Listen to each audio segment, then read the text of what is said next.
Hi, I'm Gemma. And I'm Chloe, and we're here today with BBC School Report. We've decided to do a report based on stress and mental health and revision.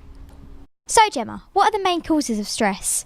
The main causes of stress are schoolwork, which is 55%, family, which is 15%, social life, which is 9%, time and deadlines, which is 8%, and other, which is 13%. So what is stress? Stress is being under too much mental or emotional pressure. Common signs of stress include headaches, loss of sleep, muscle pain, tension or dizziness. We decided to interview some students and some teachers to find out what the real cause of stress and anxiety is. Is it really tests? Is it revision? Well, let's find out. So we're here with Mr. Tighe, one of our teachers, so we're going to ask him some questions. So Mr. Tighe, what is the most stressful part of your job? Probably the most stressful part of my job is first thing in the morning when I have to come in and I have to pick up all the absence calls from all the teachers. I would say that is the most stressful part, just because I have to do a lot of organising and a lot of making sure that everything, all the letters are covered. And sometimes if there's a lot of absences, that can be quite tricky and quite difficult. What do you think is the most stressful part of a student's life in school? Well, it depends what we're talking about. If we're talking, for example, about the year 10s or maybe the year 11s and higher year groups, at this time of the year, probably it's exams. There's a lot of revision to do, there's a lot of preparation to do, and it's just coming to that point where things are actually getting more serious for them. And if students haven't been working very hard and they haven't been preparing themselves before, then they find that really difficult to handle. And is there any top tips that you give for revision or stress handling? Is that for students? Yes. I would say a nice balance between revising well, having a plan in place, but at the same time making sure that you get enough rest, enough sleep, and maybe a bit of exercise and sport, because sometimes people underestimate the importance of that, but it's really, really important because it keeps your body ticking and it gives you a nice break. When I say break, it has to be a break. We are away from all the exams and all the revision and going and doing something that is actually going to refresh your mind and give you a nice break. Okay, thank you. So we're here today with Molly, a Year 8 student, who'd like to say her opinions on stress and mental health. So what do you think is the main cause of stress and mental health? I guess sometimes maybe sometimes with school and doing a lot of work and having a lot on your plate and having to do a lot of things. And what is your top tip to deal with stress I guess just don't panic, just stay calm and you'll kind of get them. Thank you, Molly. So we're here today with Olivia from Year 8 and she's going to tell us her opinions on stress and mental health. So Olivia, what has been the most stressful part of the year for you so far? Probably all tests, doesn't matter what kind of test, exams, on written paper or practical, I just find it stressful in order to revise for it. And what tips would you give to help revise and to help cope with stress? I would suggest take as many notes as you can and maybe do revision notes, so that's an easier way to practice what you need to learn for the test. Thank you, Olivia. So we're here with Miss Key, a teacher at Eltham Hill. So Miss Key, what is your opinion on stress, mental health and revision? I think that at this point in time, stress is a really, really big issue for year 11, year 12, year 13. Also kind of because of their end of term exams, a lot of students are starting to feel the pressure, but it's those particular year groups that are going to feel it the most.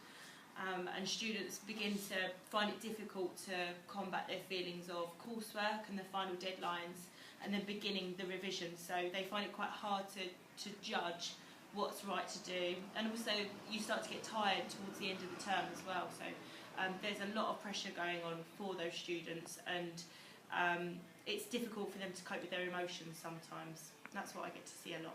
And what is one tip to help students that are watching this with revision?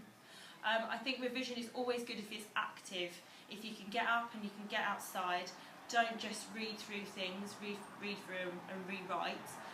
go off and do activities. So make sure you're doing lots of quizzes, make sure that you're thinking about, particularly for my subject, it's about using the world around you, so making sure that you use like your clothes and products to associate things with, and use lots of little memory hangers as well, particular ways that you can remember things that you wouldn't usually necessarily be able to revise. Thank you, Miss. I'm joined here with Tiara, Hello. and I'm going to ask her a couple of questions. So Tiara, what's been the most stressful part of Year 8 so far? It's probably like the pressure of picking our GCSEs, because like everyone wants to be with their friends and we don't know what to expect, because some of the lessons we haven't actually had in school yet. That's all. Okay. And do you have any top tips of people dealing with stress and stuff like that? You can talk to people about it, because like your friends, as having friends, that's kind of like part of a friendship, is them helping you deal with your stress. So like maybe talking to someone about it, and just like take your time with things, because rushing everything is just going to make it even more stressful. Okay, thank you. We're here to interview Binta, a Year 8 student, on her views on stress and mental health. So what do you already know about mental health?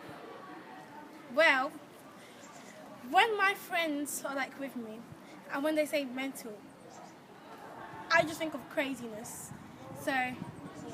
No, and also mental health, but personally, I think is when you're troubled on the inside, but you won't tell anyone. I know it's linked to like depression and other things like that.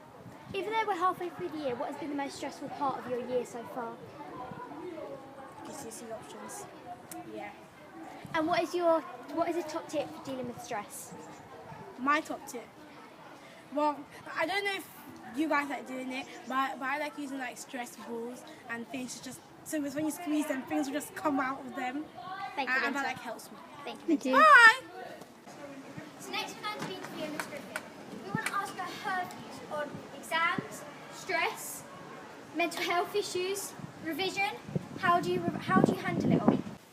So we're here with Miss Griffin, our head teacher, and we're going to ask her some questions about stress and mental health.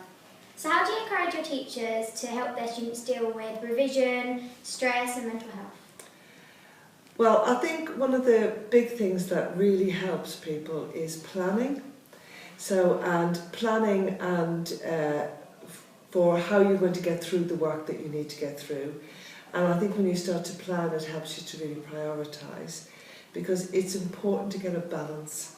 It's important to get a balance between, work and life, and have that opportunity to do that. So we encourage our teachers will give our students, as they're moving through the exams, they'll give them revision timelines, they will help them to prepare for their further lessons, helping them in lessons themselves to start to develop the skills that will allow them to be successful in exams. But coupled with that, we have a whole system of things that, about how you manage the stress, because a lot of people feel stressed about doing exams, people feel anxious, and about, tips that people can think about themselves to help themselves to do that. So all of our teachers are really, really skilled at helping students to plan through that. And what do you feel is the most stressful part for some of the older students, such as from Year 8 onwards at the moment? I think probably it's that pressure to do really well, and sometimes that assumption about what doing really well means. That sometimes I think people lose sight of what it is to do your personal best, what's really good for you, and they get caught up in somebody else's best, and they feel unconfident because they're not reaching the same levels, and they lose sight of themselves. I think that causes a lot of anxiety and stuff. So I think it's that really encouragement for you to do your personal best and feel really proud about what you've got to have achieved. We all have things that we're really good at. We all have things that we may be more challenging for us. But I think to really get into thinking about your own personal best, that's a pressure. I think there's a lot of pressure at the moment in education because there's a lot of changes happening.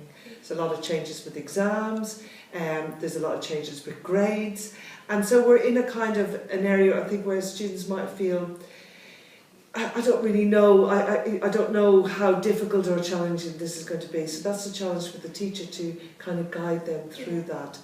The other thing that's, of course, is happening is that all of the exams are now linear exams. Yeah. So in 3 years' time, you know, if you start year 9 in 3 years' time, you are faced with a whole range of exams crammed into a short period of time. And that's debatable about really what that is actually testing, in my view. And finally, what tips would you give for revision and coping with stress for students? Okay, I think there's 2 tips. I think planning, and I don't mean just planning your revision, I mean planning your life. Remembering, you know, that if you're in school 25 hours, you know, what is a reasonable workload after those 25 hours? So to work that out for yourself, and as you get older, you might be adding more onto that.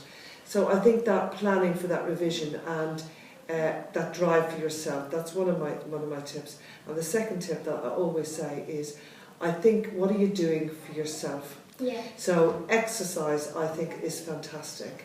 And it really helps to raise your serotonin levels and your feeling of well-being. But I think you have got to couple, you know, exercise or doing that, whether it's dance you're passionate about or whether it's reading you're passionate about, whatever it is that you're passionate about, that you have time to develop that part of yourself as well. But they would be my 2 top tips. Thank you. Okay. So me and Gemma have done it. We've looked at all of the suggestions from the interviews that we did, taken from teachers all the way down to pupils. So Gemma and I have decided that we're going to get the 5 top tips to help you revise. So the first one is, don't compare your notes to other people's notes. What you may find simple may be totally different to somebody else. So make sure you don't compare to your friends. Stick to your abilities and what you know and what you find comfortable. Talk to someone if you're feeling stressed. Maybe have a break. Talk to your parents, teacher, even your friends. Number 3, take regular breaks during revision, but don't go on social media. Turn your phone off. You don't want your phone constantly going off while you're trying to revise. You want to be in the zone, there with your work, getting it done as quick and efficiently as possible. So turn off your phone so you're not distracted. Make sure you take regular breaks. Why don't you go and, say, read a book?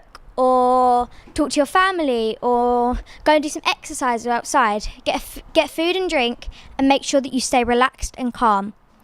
Make sure you do your exercise. Exercise is a big part of revision, because if you don't do exercise, you're going to get very stressed. You need to balance schoolwork with a bit of free time and a bit of fun. Maybe try dancing, acting, maybe even a little bit of singing, and then just go outside, maybe have a bounce on the trampoline, do some running around. And finally, look after your body. Eat and sleep well. Make sure you're eating healthy food, make sure you know what you're putting into your body.